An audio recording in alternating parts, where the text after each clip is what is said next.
Assalamualaikum warahmatullahi wabarakatuh. First thing first, I would like to introduce myself. My name is Mardewi from Class 8 English Education Batch 2022. And yeah, for today, I'm going to present or explain a topic which is about types of lexical cohesion. And I do this part to fulfill my assignment from Mr. Rahmatullah as my lecturer at language teaching course. Okay, so without further ado, let's get started. For the previous meeting, we had studied about lexical cohesion, and now we are focusing on the types of lexical cohesion itself. As we can see on the slide that there are some types of lexical cohesion. They are general noun, reiteration, and collocation. Okay, then let's talk about it clearly one by one. The first is general noun. General nouns are nouns that have a very broad meaning and do not refer to anything specific. They are used as a neutral reference or to avoid repeated mention of a specific word. And yeah, writing general nouns in a text or conversation aims to simplify sentences, avoid direct repetition, and maintain continuity of reference. For example, he brought something from the market. That thing smelled amazing. The word thing refers to something from the market without specifying what it is. The other example, she told me a story. The matter really shocked me. The word matter is a general noun that replaces story more neutrally. Other examples as well. I saw a strange device on his desk. That object caught everyone's attention. The word object functions as a general noun to refer back to device. Okay, the second type is about reiteration. Reiteration is the process of repeating lexical elements either directly by repeating the word itself or indirectly by using synonyms, superordinate words, or paraphrased forms. Reiteration helps to reinforce meaning and maintain continuity of ideas or topics in the text. There are some main types of reiteration. The first is repetition, second is synonyms, and the third is superordination and subordination. To know more about those types, let's talk about it deeper. The first is repetition.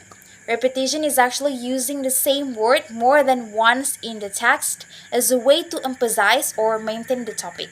For examples, the dog barked loudly. The dog was clearly afraid. The repetition of the word dog emphasizes that the same animal is being discussed.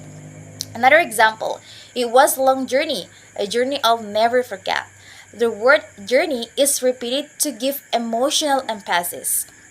The other example as well, she loves music. Music is her life. The word music is repeated to show the importance of the topic to the characters.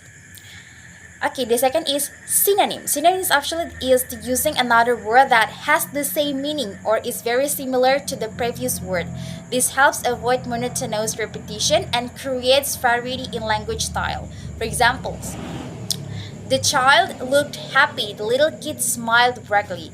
The words child and kid are synonyms that maintain the cohesion of the text. The other example, it was a hard task.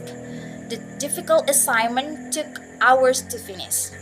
The words hard and difficult denote the same task with word variations. The other example as well, they live in a big house. The large building can host 20 people. The words big and large have similar meanings used to enrich the narrative. The third is superordination and subordination. Superordinate is a word whose scope is broader than the previous word, or we can say general, while subordinate is a word whose scope is narrower or more specific. Okay, let's see the examples. The examples of superordination. She bought a rose and a lily. Both flowers were beautifully arranged. The word flowers is the general category superordinate of rose and lily. The example of subordination. She saw an animal in the forest. It was a built leopard. The word leopard is a specific example of an animal. Next, for the last types of lexical cohesion is actually Collocation. Collocation is the use of two or more words that often appear together in a certain context due to the semantic relationship or habit of use in language. These relationships are not always synonyms or the same category, but are often used side by side in real life. These collocations serve to create a natural flow in the text and describe the logical relationship between words. For examples, she turned on the stove and started frying some eggs. The words stove and eggs often appear in the context of cooking. The other example, the teacher wrote on the board while students took notes. The words teacher and board collocate in the text of the classroom. The other example as well, the soccer player kicked the ball into the goal. The words player, ball, and goal collocate in the world of sports. So I think that's all my explanation about the types of lexical cohesion. Apologize me if I have mistakes. And the last I say, wassalamualaikum warahmatullahi wabarakatuh.